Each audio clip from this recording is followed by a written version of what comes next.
네, 안녕하세요. 더블A 국어입니다. 오늘은 작년에 가장 핫했던 수능 과학 지문을 한번 풀어보도록 하겠습니다. 일단 이 과학 지문에서도 가장 핫했던 게 이 31번 지문이죠. 그렇죠? 그래서 이 31번 지문을 어떻게 하면은 단시간에 빨리 풀 수 있을까? 거기에 대해서 한번 설명해 보는 시간을 갖도록 하겠습니다. 일단 여러분 그 과학 지문을 굉장히 어려워합니다. 그렇죠? 그럴 때는 과학 지문만 기출을 한 10년치 정도 풀어보세요. 네, 그렇게 풀다 보면은 과학도 이제 과학 안에도 영역이 여러 개 있잖아요. 뭐 예를 들면은 물리도 있고 뭐 지구과학도 있고 화학도 있고 뭐 생물도 있고 이렇게 여러 가지 영역이 있잖아요. 그렇죠? 네, 그렇게 또 영역이 나눠진다는 거를 좀 깨닫게 될 거고 그런 영역 안에서도 문제 나오는 패턴이 조금 비슷하다라는 것을 조금씩 느끼게 될 겁니다. 물론 이제 똑같은 패턴으로 계속 나올 수는 없겠지만은 그래도 굉장히 유사하게 나오는 패턴들이 많기 때문에 그런 패턴들을 좀 숙지하고 수능장에 들어간다면은 그래도 그런 거 없이 들어가는 것보다는 좀 더 효과적으로 문제를 풀 수 있을 것 같습니다. 일단 요 문제를 풀기 전에 제가 요걸 하나 보여드릴게요, 여러분.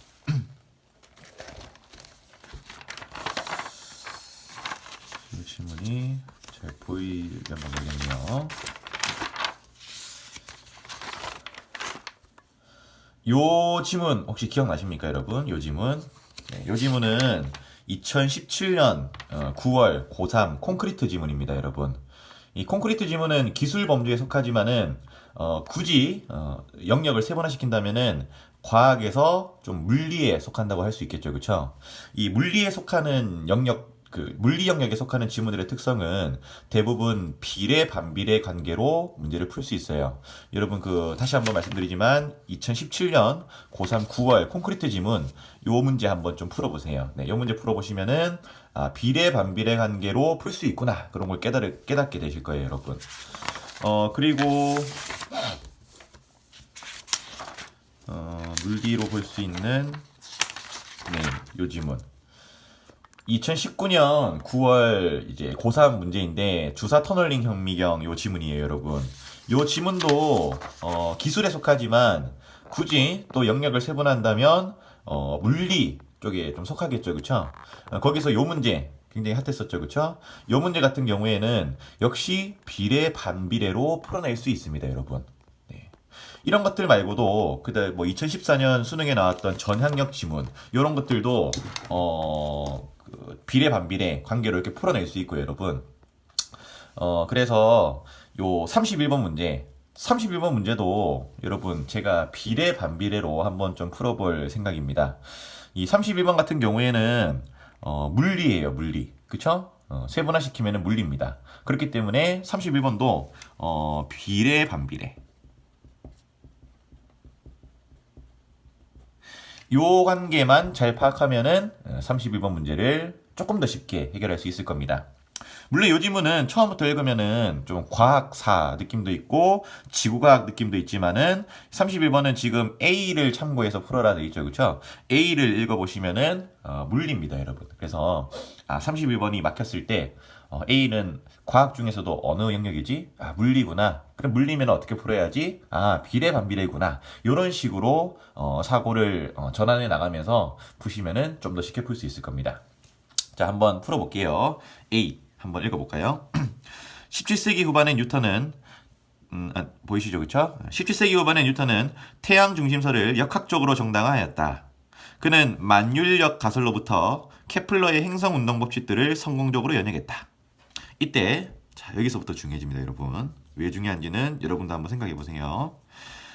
이때 가정된 만율력은 두 질점이 서로 당기는 힘으로 만율력은 두 질점이 서로 당기는 힘이라고 하네요. 그 크기는 두 질점 질량의 곱에 비례하고 자, 이 비례 반비례 이렇게 나온 거예요, 여러분. 일단은 질점, 물론 질점은 이제 보이지 않는 거지만은 이렇게 한번 그려볼게요. 두 질점의 곱에 비례한다. 그러니까 두 질점 질량의 곱에 비례한다 이렇게 나와 있잖아요, 그렇죠? 그러면은 식을 이렇게 세워도 될까요, 여러분? 만유인력은 질량에 비례한다. 그러니까 만유인력이 높아지면은 질량도 높아진다.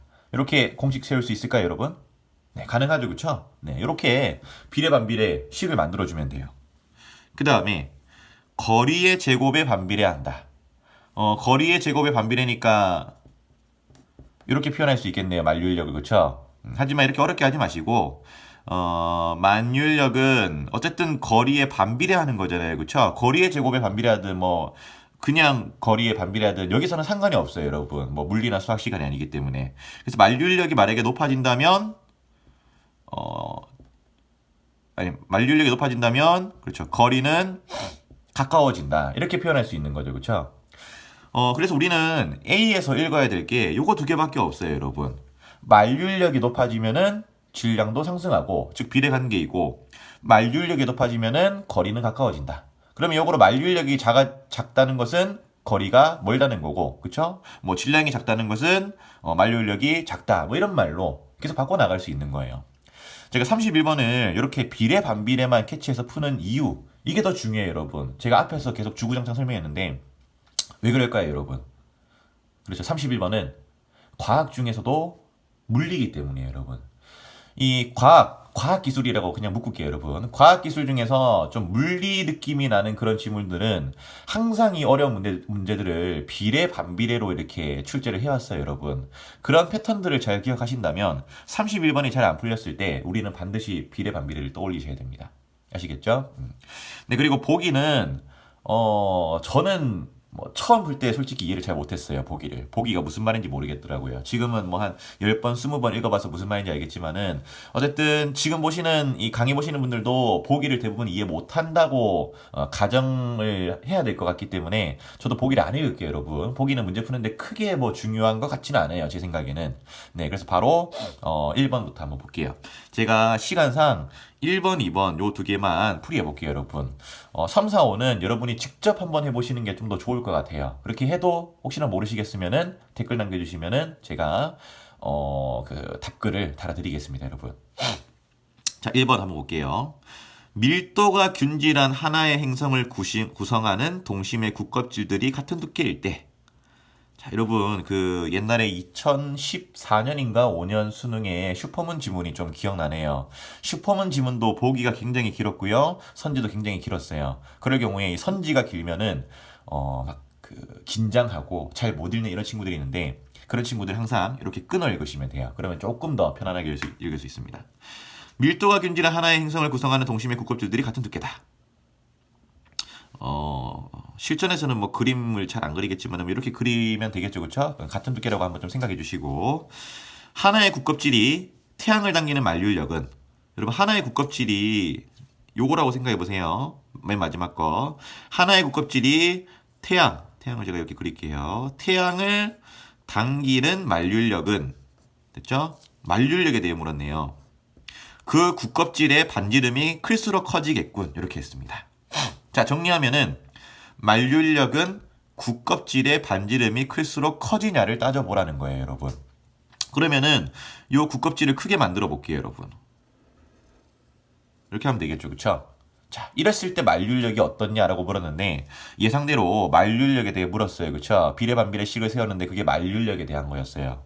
여러분, 이 국껍질의 크기가 커진다. 그러면 질량이 어떻게 될까요? 커지겠죠. 그럼 만류인력도 어떻게 된다? 네, 커지는 거예요. 그래서 1번은 맞는 설명이에요, 여러분. 요 밑에 식으로 한번 증명해 볼까요? 자, 국껍질이 커지면은 태양과의 거리가 어떻게 됐어요? 처음에는 이 정도였는데 지금은 이 정도로 매우 가까워졌죠. 거리가 가까워지면은 만류력도 어떻게 된다? 그렇죠. 커진다. 네, 이렇게 설명할 수 있을 것 같아요. 됐죠? 자, 2번 한번 볼게요. 태양의 중심에 있는 질량 m인 질점이 지구를 당기는 만류력은 길어졌네요. 그렇죠? 바로 그림을 한번 표현해 볼게요. 태양, 요거를 태양이라고 할게요, 여러분.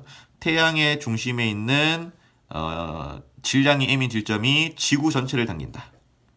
요걸 지구라고 할게요. 지구를 이렇게 당기는 만류인력. 일단 요거는 이해됐죠, 그렇죠? 자, 두 번째, 지구의 중심에 있는 질량 m인 질점이 태양 전체를 당기는 만류인력. 자, 지구의 중심에 있는 요 질점 m이 태양 전체를 당기는 만류인력.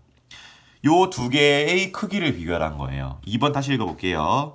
태양의 중심에 있는 질량 m인 질점이 지구 전체를 당기는 만류인력은 지구의 중심에 있는 질량 m인 질점이 태양 전체를 당기는 만류인력과 크기가 같다고 했는데, 자, 여러분 보세요. 요 두 개, 요거랑 요거의 크기는 같죠? 질량의 크기는 같죠? 요거는 됐죠? 두 개는 같고요. 얘는 지구를 당기고요. 얘는 태양을 당겨요. 여러분, 지구와 태양 중에서 누가 더 질량이 커요? 당연히 크기가 큰 태양이 크겠죠? 그러면은 얘가 얘를 당기는 게 만류인력이 클까요? 얘가 태양을 당기는 게 만류인력이 클까요? 여러분, 지구를 당겨야 만류인력이 커져요. 태양을 당겨야 만류인력이 커져요. 그렇죠. 태양. 질량이 높은 태양을 끌어당겨야지 만류인력이 커져요, 여러분. 아시겠죠? 질량이 큰 태양을 잡아당겨야지 만류인력이 커진다고요. 그렇기 때문에 같다라고 설명하면 안 됩니다. 네, 그래서 답은 2번이었다. 됐죠? 네. 이렇게 31번을 한번 풀이해 보았습니다, 여러분. 사실 이 31번은 실전에서 풀면은 굉장히 좀 어려울 것 같아요, 여러분. 저도 굉장히 푸는데 난해함을 느꼈고, 사실 이런 문제들은 안 푸는 게 낫다 싶을 정도로 굉장히 정보량이 많고 좀 난해했습니다. 수능 날까지 이제 대부분 보시는 분들이 예비 고3이겠죠, 그렇죠? 수능 날까지 문제의 난도를 좀 분별할 수 있는 그런 실력을 좀 길러보세요. 그러니까 31번이 딱 보자마자 어려운 문제다라고 느낄 수 있는 그런 수준의 학생이 된다면은 31번을 잠시 버리고 갈 수 있는 능력이 있을 거예요. 그렇죠? 하지만은 31번을 보고 이게 뭐 어려운 문제인지 쉬운 문제인지 잘 모른다면은 계속 31번을 또 붙잡고 있겠죠. 그렇죠? 그렇게 되면은 또 시간 분배가 안 돼서 또 시험을 망칠 수 있다. 네, 어쨌든 31번 한번 풀이해봤습니다. 제가 여러 인강을 보다가 가장 좀 효과적인 방법은 없을까 좀 생각하다가 인강이 좀 마음에 안 들었어요. 그래서 이제 한번 좀 찍어봤고요. 네, 요거 보고 공부해보시고 혹시나 좀 이해 안 되는 부분이 있으면은 댓글 꼭 남겨주시기 바랍니다. 네, 감사합니다.